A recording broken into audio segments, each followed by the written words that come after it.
فقد قال الله تعالى عز وجل في شان حبيبه مخبرا وآمرا إن الله وملائكته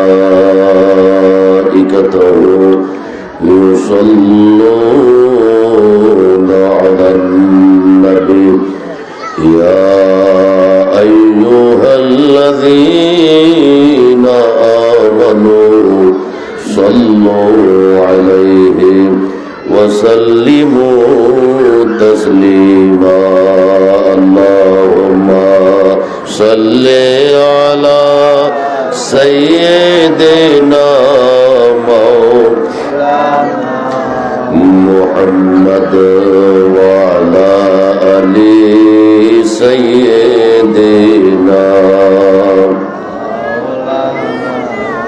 ধন্য গোমা আমিনা আপনি ধন্য আপনার জিন্দেগি আপনার কোলে তশরিফ আনলেন রহমাতুল লিল আলামিন আল্লাহুম্মা সাল্লি আলা সাইয়্যিদিনা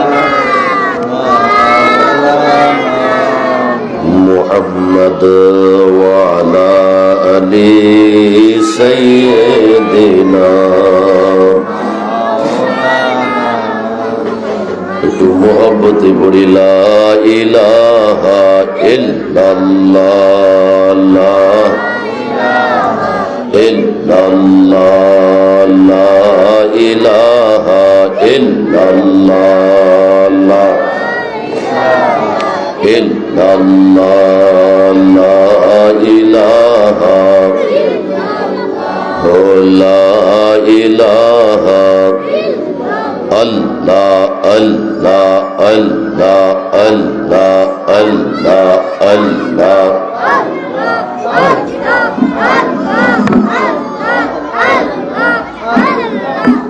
আল্লাহ আল্লাহ আল্লাহ আল্লাহ আল্লাহ আল্লাহ লা ইলাহা ইল্লাল্লাহ মুহাম্মাদুর রাসূলুল্লাহ সাল্লাল্লাহু আলাইহি ওয়াসাল্লাম বিসমিল্লাহির রহমানির রহিম আর রহমান আল্লামাল কুরআন صدق الله مولانا العظيم وصدق رسوله النبي الأمين الكريم مولاي صل وسلم وبارك عليه ঐতিহ্যবাহী কুমিল্লা সদরের আড়াইওড়া মধ্যপাড়া আন-নূর তাহফিজুল কোরআন মডেল মাদ্রাসার পুরস্কার বিতরণী ও বার্ষিক সভা ও দোয়া মাহফিলে উপস্থিত উলামায়ে কেরাম, অতিথিবৃন্দ, সম্মানিত অভিভাবকবৃন্দ, এলাকাবাসী, তলবা, ছাত্র ছাত্রী সহ উপস্থিত সকলকে জানাই আন্তরিক মোবারকবাদ ও সালাম। আসসালামু আলাইকুম ওয়া রাহমাতুল্লাহি ওয়া বারাকাতুহু। আমরা সর্বপ্রথম আল্লাহ তাআলার দরবারে শুকরিয়া আদায় করছি যে আল্লাহ আমাদেরকে শারীরিক মানসিক সুস্থতা দান করে আজকের এই একটা পবিত্র মজলিসে আল্লাহ তাআলা আমাদেরকে আসার বসার সুযোগ দিয়েছেন। সেই আল্লাহর দরবারে জবান খুলে বলি আলহামদুলিল্লাহ। আসলে এটা মূলত বার্ষিক মাদ্রাসার পুরস্কার বিতরণী ও দোয়া মাহফিল, লম্বা চড়া আলোচনার মাহফিল নয়। এতক্ষণ পর্যন্ত হযরতে উলামায়ে কেরাম কোরআন সুন্নাহর আলোকে কোরআনের ফজিলত, কোরআন হেফজের ফজিলত, একজন হাফেজে কোরআনের মর্যাদা বর্ণনা করা হয়েছে আল্লাহ এবং আল্লাহর রাসূল কোরআন এবং সুন্নাহর আলোকে। তো আমরা অতি সংক্ষেপে দু একটি কথাবার্তা বলে আমরা দোয়ার দিকে চলে যাব। পুরস্কার বিতরণী আছে আর কর্মসূচি আছে। আসলে পৃথিবীতে আল্লাহ তাআলা 1,24,000 নবী রাসূল পাঠিয়েছেন, মতান্তরে 2,24,000 নবী রাসূল। প্রত্যেক নবী রাসূলকে আল্লাহ কিতাব দেয় নাই। 104টা কিতাব আসমানি কিতাব বলা হয়, আল্লাহর দরবার থেকে জমিনে এসেছে। সবাই পড়ি সুবহানাল্লাহ। কয়টা? 104টা। এই 104টা কিতাবের মধ্যে সর্বশ্রেষ্ঠ কিতাব হলো আমাদের কিতাব কোরআন শরীফ। আচ্ছা, একটু লক্ষ্য করেন, 104টা কিতাব যে আসছে সবগুলা কার বাণী? আল্লাহর বাণী। তো 104টার মধ্যে কোরআন কেন শ্রেষ্ঠ হলো? কোরআনের মধ্যে 4টা কিতাবের নাম আসছে, জবুর, ইনজিল, তাওরাত, কোরআন, 4টা। আর বাকি 100টার নাম আসে নাই। তাওরাত কিতাব নাজিল হয়েছে মূসা আলাইহিস সালামের উপর, ইনজিল নাজিল হয়েছে ঈসা আলাইহিস সালামের উপর, জবুর শরীফ নাজিল হয়েছে দাউদ আলাইহিস সালামের উপর। সকল কিতাব আসমান থেকে আসছে লিখিতভাবে। শুধু আমাদের কোরআন একমাত্র আসছে লিখিত ছাড়া, আল্লাহ পাকের দরবার থেকে নবীজির কলম মোবারকে। এখানে কাগজে লিপিবদ্ধ ছিল না, নবীজির কলবে পাকে কলম মোবারকের মধ্যে এসেছে। এরপরে নবী বলছেন এটা কোরআন, তখন লিখছে যে এটা কোরআন শরীফ। আচ্ছা, 104টার মধ্যে সবগুলাই তো আল্লাহর বাণী, তো কোরআন কেন শ্রেষ্ঠ হলো? তাওরাতের বাণীও তো আল্লাহর, ইনজিলের বাণীও আল্লাহর, জবুরের বাণীও আল্লাহর। তো একজনের বাণী তো ছোট আর বড় হইতে পারে না, একজনের বাণী তো সবগুলা সমান হওয়ার কথা। তো সবগুলার ঊর্ধ্বে কোরআন কেন শ্রেষ্ঠ হইল? যে কোরআন শ্রেষ্ঠ হয়েছে আল্লাহর বাণীর দিকে না, আল্লাহর বাণী তো সবগুলা একই সমান, এখানে ছোট বড় নাই। তাইলে কোরআনকে বড় বলা হয় কেন? যে কোরআনকে এই জন্য বড় বলা হয়, যতগুলা কিতাব যতজন নবী রাসূলের উপরে এসেছে, সকল নবী রাসূলের চেয়ে আমাদের নবী হলো শ্রেষ্ঠ, আমাদের নবী হলো বড়। এজন্য বড় নবীর উপর যেই কিতাব এসেছে ওইটাকে বলা হয় বড় কিতাব। নবীজির কারণে কোরআনের মর্যাদার এক ধাপ আরো বেড়ে গেছে। কোরআন তো এমনিই মর্যাদাশীল, কিন্তু কোরআন শ্রেষ্ঠ হয়েছে কেন? নবীজির কারণে। এই জন্য এই কোরআনুল কারীম অত্যন্ত গুরুত্বপূর্ণ একটা আমাদের কিতাব, যেটা দেখলে সওয়াব, ধরলে সওয়াব, পড়লে সওয়াব, নেকি হয়, গুনাহ মাফ হয়। সুবহানাল্লাহ। এত বড় একটা জিনিস আল্লাহ আমাদেরকে ঘরে ঘরে দিয়ে রেখেছেন। গুনাহ মাফ হওয়ার, আমাদের রহমত বরকত আসার, আযাব গজব দূর হওয়ার একটা জিনিস আমাদের ঘরে আছে, কিন্তু সেটার প্রতি আমাদের চিন্তা চেতনা ভাবনা খুবই কম।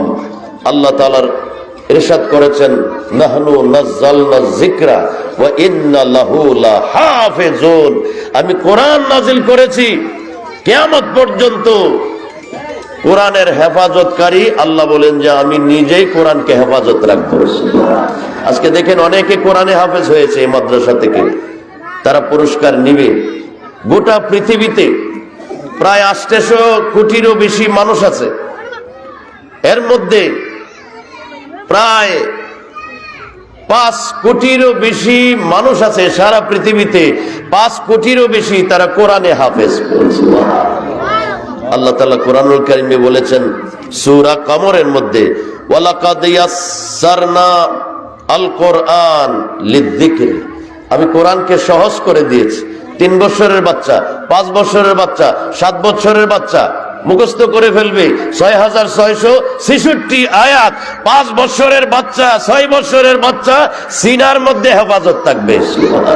আমি কোরআনকে সহজ করেছি হেফজ করার জন্য, মুখস্থ করার জন্য।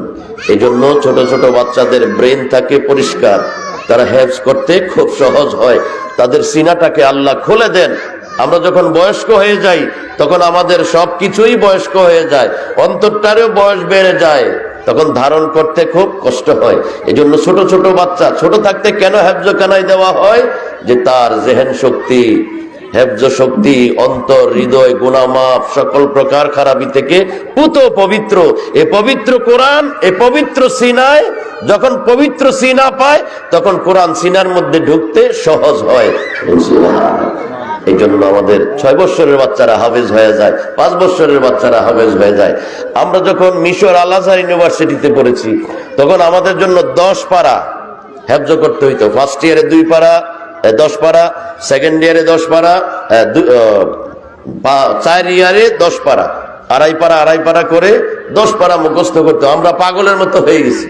বাংলা ইংরেজি মুখস্থ করা যায়, কিন্তু এই বয়সে এসে কোরআন মুখস্থ করে মনে রাখা যায় না। ঘরে বাইরে হাঁটতে, গাড়িতে বাড়িতে সব জায়গায় শুধু কোরআনে হেফজ করতে। আরব দেশের মানুষ, তাদের ভাষাই হলো আরবি, তারা হেফজ করতে এত বেশি দেরি হয় না। যেমন আমাদের ভাষা বাংলা, আমরা বাংলা পড়তে বেশি কষ্ট হয় না। আরব দেশের ভাষা আরবি, তারা কোরআন মুখস্থ করতে এত বেশি সমস্যা হয় না। কিন্তু আমরা যারা অনারব, আমাদেরকে আরবি ভাষা মুখস্থ করাটা খুব কঠিন হয়ে যায়। আল্লাহর বড় এহসান, আল্লাহর বড় দয়া, আমাদের ছোট ছোট বাচ্চারা অল্প সময়ে গোটা কোরআন শরীফ তার সিনার মধ্যে রাখে। তো পূর্ববর্তী আলোচনায় বলেছেন একজন হাফেজের মর্যাদা বলেছেন, কোরআন হাফেজ, যে একজন কোরআনে হাফেজ ওয়াজাবাত লাহুমুন নার, তার পরিবারের 10 জন মানুষ জাহান্নামী হয়ে গেছে, হাসরের ময়দানে জাহান্নামী হয়ে গেছে, জাহান্নামে দিয়ে দিবে। কিন্তু কোরআনে হাফেজ যদি 3টা শর্ত তার মধ্যে পাওয়া যায়, সে যে কোরআন পড়ছে, এই কোরআনে হালালও আছে হারামও আছে, হালাল মতো যদি চলে, হারাম থেকে যদি সে বেঁচে থাকে, আর আকীদা যদি আহলে সুন্নাত ওয়াল জামাতের আকীদা হয়ে থাকে, এই 3টা জিনিস পাওয়া গেলে একজন কোরআনে হাফেজের হাসরের ময়দানে পাওয়ার হবে ওয়াজাবাত লাহুমুন নার। পরিবারের 10 জন জাহান্নামী হয়ে যাচ্ছে, তাদেরকে একজন কোরআনে হাফেজ শুধু কোরআন হেফজ করার কারণে তাদেরকে জান্নাতে নিয়ে যেতে পারবে। কোরআনে হাফেজের এই মর্যাদা, কিন্তু একজন প্রফেসরের এই মর্যাদা নাই, একজন ইংলিশ টিচারের এই মর্যাদা নাই, একজন অ্যারাবিক টিচারের এই মর্যাদা নাই, একজন প্রিন্সিপালের এই মর্যাদা নাই। আমরা যে জিনিসটাকে ছোট দৃষ্টিতে দেখি, ও কোথায় পড়ে হেফজ মাদ্রাসার, ও হাফেজ সাহেব, হাফেজ সাহেবের মর্যাদা আমাদের কাছে নাই। কিন্তু হাফেজ সাহেবের মর্যাদা দেখা যাবে আখিরাতে, আল্লাহর দরবারে। যে দুনিয়ায় আমরা যাদেরকে সামান্য মনে করছিলাম, একটা কোরআনে হাফেজ হুজুর, প্রফেসর দেখলে আমরা দাম দিতাম, অধ্যক্ষ দেখলে আমরা অনেক মর্যাদা দিতাম, কিন্তু একজন কোরআনে হাফেজকে আমরা তত মূল্যায়ন করতাম না। কিন্তু দেখা যাবে হাসরের ময়দানে অধ্যক্ষ, প্রফেসর, হুজুর, ইমাম একদিকে থাকবে, আর শানদার ভাবে কোরআনে হাফেজ আল্লাহর দরবারে আরেক দিকে থাকবে। এই জন্য নবী বলেছেন, খাইরুকুম, বুখারী শরীফে হাদিসে পাক, খাইরুকুম, তোমাদের মধ্যে সে হইল উত্তম, মান তাআল্লামাল কোরআন ওয়া আল্লামাহু, যে কোরআন শিখে এবং কোরআন যিনি শিক্ষা দান করে। খাইরুকুম, তোমাদের মধ্যে সেই হইল সর্বোত্তম, যে কোরআন শিখে আর কোরআন শিক্ষা দান করে। কারণ সকল কিতাব থেকে দামি কিতাব হলো কোরআন শরীফ। এজন্য কোরআনের যারা শিক্ষক, কোরআন যারা পড়ায়, কোরআন যারা পড়ে, এজন্য তার দাম সকল শিক্ষক থেকে বেশি। ইংরেজি বলেন, ফার্সি বলেন, উর্দু বলেন, আরবি বলেন, এই কোরআনুল কারীম আল্লাহ তাবারক ওয়া তাআলা আমাদেরকে দিয়েছেন। এই কোরআনুল কারীম হলো, আল্লাহ বলেছেন, লাউ আনজালনা হাযাল কুরআন, এ বান্দা শোনো, যদি আমি কোরআনকে নাজিল করতাম আলা জাবালিন, কোন পাথরের পাহাড়ের মধ্যে যদি কোরআন নাজিল হতো, লা রাআইতাহু খাশিয়াম মুতাসাদ্দিয়াম মিন খাশিয়াতিল্লাহ, দেখতা কোরআন যখন পাহাড়ে আসতো, তখন কোরআনের নূর, কোরআনের পাওয়ারে পাথরের পাহাড়টা চূর্ণ বিচূর্ণ হয়ে যেত।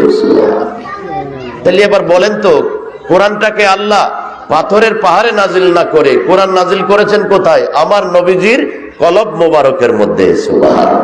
তাহলে আমাদের নবীজির কলব মোবারকের পাওয়ার কত, যে কোরআন পাথরের পাহাড় সহ্য করবে না।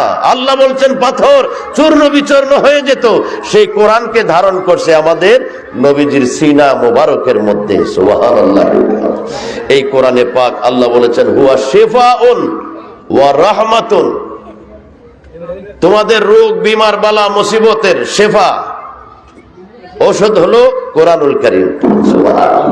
এই কোরআনুল কারীম দেখবেন, বড় বড় পীর মশায়েখ আলেম ওলামাদের কাছে গেলে, অসুখ বিমান নিয়ে গেলে তারা ফু দেয়। তারা কি পড়ে?